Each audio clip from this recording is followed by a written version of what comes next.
Hello friends, welcome to SSC coaching centre. दोस्तों, आज मैं आपके लिए गणित के बहुत ही इंपॉर्टेंट क्वेश्चन लेकर के आया हूं। पूरा वीडियो देखिएगा। चलिए स्टार्ट करते हैं। पहला सवाल है, एक कक्षा में 31 छात्रों का औसत भार 30 केजी है। कितने छात्रों का? 31 छात्रों का जो औसत भार है वो 30 केजी है। यानी कि 31 का मल्टीप्लाई मैं 30 से करूंगा तो योग पता चलेगा। 31 त्रिका 93 और एक ही जीरो, तो योग कितना हो गया भैया? 930। 930 इनका योग हो गया। फिर बोला गया है, यदि अध्यापक का भार भी शामिल कर लो। पहले से 31 छात्र थे, अध्यापक को भी शामिल कर लेंगे तो 32 हो जाएंगे। तो औसत भार भी शामिल कर लिया जाए तो औसत भार में 1 किलो की वृद्धि होगी। पहले औसत भार 30 का, 1 की वृद्धि होगी तो 31 हो गया। तो वजन कितना हो जाएगा? पूरा योग कितना हो जाएगा? 32 में 31 का मल्टीप्लाई कर दीजिए। जब मल्टीप्लाई कर देंगे वो ये हो जाएगा 992। ठीक है। तो अध्यापक का भार कितना है? देखो, अध्यापक मिला के हो गए 32, छात्र हो गए 31।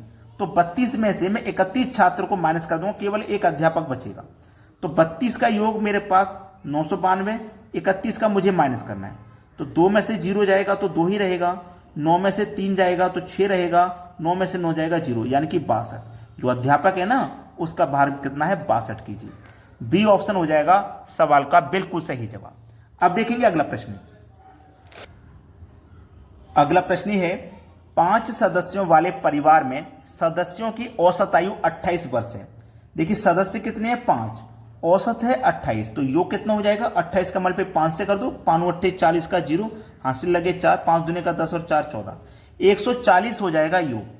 यदि 20 वर्ष के एक सदस्य को निकाल दिया जाए, एक सदस्य को हम जब निकाल लें 5 में से तो 4 सदस्य रह जाएंगे। जिस सदस्य को हमने निकाला था उसकी आयु 20 वर्ष थी, जबकि पांचों की मिला के 140 है। तो 20 वर्ष वाले को हमने निकाल दिया तो 20 कम कर दो, 140 में से 20 कम कर देंगे तो 120 बचेगा। यानी कि जो 4 व्यक्ति हैं ना, उनका सभी का कुल औसत आयु का योग मेरे पास 120 है। तो निकाल दिया जाए तो परिवार की औसत आयु कितनी होगी? औसत आयु पूछिए। ये तो 4 लोगों की सदस्य का योग है 120। जब औसत निकालते हैं ना तो योग में संख्या से डिवाइड करते हैं। तो 4 से डिवाइड कर दो, 4 त्रिक का 12, 1 0 30। तो औसत आयु कितनी होगी? 30 होगी। सी ऑप्शन हो जाएगा सवाल का बिल्कुल सही जवाब। अब देखते हैं अगला प्रश्न। अगला प्रश्न है, एक नाव के 10 नाविकों में से 56 केजी भार वाले व्यक्ति के स्थान पर नया व्यक्ति आने से औसत भार में 800 ग्राम की वृद्धि हो जाती है। नए नाविक का भार कितना है? कितने भाई नाविक थे? 10। ठीक है, 10 नाविक थे जिनका औसत भार था 56। तो योग कितना हो जाएगा? 560। ठीक है। अब देखो, 56 केजी भार वाले व्यक्ति के स्थान पर नया व्यक्ति आने से औसत भार में 800 ग्राम की वृद्धि होगी। ठीक है, एक नया व्यक्ति आने से औसत भार में 800 ग्राम की वृद्धि होगी। यानी कि 56 था पहले, 800 ग्राम की व्यक्ति वृद्धि होगी तो 56.8। तो योग कितना हो जाएगा? ये हो जाएगा 568। ठीक है, तो पहले 560 था, अब 568 हो गया। कितना बढ़ गया? 8 किलो बढ़ गया। कितना बढ़ गया? 8 किलो बढ़ गया। अब देखिए, हमसे बोला था कि नाविकों में से 56 केजी भार वाले व्यक्ति के स्थान पर नया व्यक्ति आने से औसत भार में 800 ग्राम की वृद्धि हो जाती है। तो नए नाविक का भार कितना है? पहले वाले नाविक का कितना था? 56। अब जो नया है उसकी 8 किलो ज्यादा भार है, उसका 8 किलो ज्यादा है। तो 56 से 8 किलो जोड़ दो तो कितना हो जाएगा? 64 केजी। ये हो जाएगा आपके सवाल का बिल्कुल सही आंसर। अब देखते हैं अगला प्रश्न। अगला प्रश्न है, पाइप P तथा Q एक टंकी को 12 घंटे तथा 36 घंटे में भर सकते हैं। एक पाइप P है जो कि 12 घंटे में भर सकता है, दूसरा पाइप Q है जो कि 36 घंटे में भर सकता है। यदि दोनों पाइप एक साथ खोल दिए जाएं तो टंकी को भरने में कितना समय लगेगा? पहले टंकी पता कर लो कितने लीटर की है। तो पता करने का सबसे सरल तरीका है, दोनों का एलसीएम ले लो। 12 और 36 का एलसीएम आएगा 36, मतलब टंकी 36 लीटर की है। 12 से 36 को कटाएंगे 3 बार में, 36 से 36 को कटाएंगे 1 बार में। हमारा पी का 1 घंटे का काम 3 है। हमारा जो पी है ना वो 12 घंटे में भर रहा है, तो 1 घंटे में 3 भरेगा, तभी तो 12 घंटे में 36 भरेगा। पी का 1 घंटे का काम 3, क्यू का 1 घंटे का काम 1। अगर दोनों जब मिल जाएंगे तो 1 घंटे में 4 लीटर भरेंगे। और भरना कितना है? टोटल 36 को। 1 घंटे में 4 भरेंगे तो 4 × 36, 9 घंटे में पूरा 36 को भर देंगे। पहला ऑप्शन हो जाएगा सवाल का सही जवाब। अब देखते हैं अगला प्रश्न। अगला प्रश्न है, 3 नल ए बी सी एक टंकी को 4, 6 और 12 घंटे में भर सकते हैं। यदि तीनों नल एक साथ खोल दिए जाएं तो टंकी को भरने में कितना समय लगेगा? कितना समय लेंगे?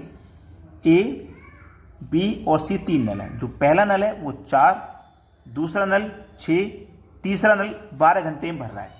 तो तीनों का क्या करोगे आप? एलसीएम ले लोगे तो आपको टंकी पता लग जाएगी कितनी बड़ी है। 4, 6, 12 का एलसीएम 12 आएगा। 4 से कटा दो 3 बार में, 6 से कटा दो 2 बार में, 12 से कटा दो 1 बार में। ये ए का 1 घंटे का काम 3, बी का 1 घंटे का काम 2, सी का 1 घंटे का 3। बोला तीनों नल एक साथ खोल दो। जब तीनों को एक साथ खोल देंगे, ए 1 घंटे में 3 भरेगा, बी 1 घंटे में 2 भरेगा, सी 1 घंटे में 1, तो तीनों मिलकर के 1 घंटे में भर देंगे 6। भरना कितना है? टोटल 12। 1 घंटे में तीनों 6 भरेंगे तो 2 घंटे में भर देंगे भैया 12 को। 2 घंटे सही जवाब है। सवाल खत्म हो गया। चलिए अब देखते हैं अगला प्रश्न। अगला प्रश्न है, 2 नल ए बी एक टंकी को 3 व 5 घंटे में भर सकते हैं। 2 नल हैं ए और बी। ए भरता है 3 घंटे में, बी भरता है 5 घंटे में। ठीक है, उसे नल सी 2 घंटे में खाली कर सकता है। एक नल सी है जो कि 2 घंटे में खाली कर रहा है। देखो ये भरने वाला था पॉजिटिव लिया, ये भरने वाला था पॉजिटिव, जो खाली करने वाला नेगेटिव ले लो। तीनों का एलसीएम लोगे तो टंकी पता लग जाएगी कितनी बड़ी है। 3, 5, 2 का जब आप एलसीएम लोगे तो 10, 15, 20, ये इसका जो एलसीएम आ जाएगा वो आ जाएगा 30। ठीक है, 15 भी नहीं आया, क्यों? 15 2 से नहीं कटेगा, 20 भी 3 से नहीं कटेगा, एलसीएम आ जाएगा 30। 3 से जब कटाऊंगा 20 को तो 3 से 20 को कटेगा 10 बार में। 5 से कटाऊंगा 5 6 30 6 बार में, और 2 से कटाऊंगा 30 को तो 15 बार में। तो देखो ये तो भरने वाला था, प्लस लिया, ये भी भरने वाला था और ये खाली करने वाला था। ठीक है, बोला है तीनों नल एक साथ खोल दिए जाएं तो टंकी को भरने में कितना समय लगेगा? जब तीनों को एक साथ खोल देंगे तो ये भरेगा 10, ये भरेगा 6, दोनों मिलकर के 16 भरेंगे, और ये साथ के साथ 15 खाली कर देगा। 16 भरा जाएगा, 15 खाली हो जाएगा, तो 1 घंटे में 1 लीटर ही भरा जाएगा। और भरना कितना है हमें? 30। 1 घंटे में 1 भर रहे हैं तो 30 घंटे में 30 भरा जाएगा। सवाल खत्म। सी ऑप्शन बिल्कुल सही जवाब। अब देखेंगे अगला प्रश्न। अगला प्रश्न है, 2 संख्याओं का औसत 3:4 है। कोई 2 संख्या है, ये पहली संख्या, ये दूसरी संख्या, 3:4 है इनका औसत। ठीक है, चलिए, लघुत्तम समापवर्तक 84 है। लघुत्तम समापवर्तक का मतलब है कि एलसीएम 84 है। तो याद रखना, जब आपको प्रश्न में एलसीएम दिया है तो आपको अनुपातों का भी एलसीएम लेना है। तो 3 और 4 का एलसीएम कितना होता है? 12। तो इस एलसीएम में अनुपात की एलसीएम से डिवाइड कर दो। 12 सत्ते 84, 7 बार में जाएगा। 7 काउंट पे 3 से करो, 7 3 का 21, 7 चौको 28। तो पूछा क्या गया है? सबसे बड़ी संख्या। तो सबसे बड़ी संख्या तो 28 है। 28 है, पहला ऑप्शन हो जाएगा सही जवाब। अब देखते हैं अगला प्रश्न। अगला प्रश्न है, 2 संख्याओं का एलसीएम 84 है। यदि वे संख्याएं 2:3 के अनुपात में हैं तो उन संख्याओं का योग कितना होगा? पहली संख्या, दूसरी संख्या, इनका अनुपात हमें दिया गया है 2:3। एलसीएम दिया गया है हमें कितना? 48। जब एलसीएम है तो अनुपात का भी एलसीएम करेंगे। 2 और 3 का एलसीएम कितना होता है? 6। इस एलसीएम में अनुपात के एलसीएम से डिवाइड करो, 6 8 48, 8 बार में जाएगा।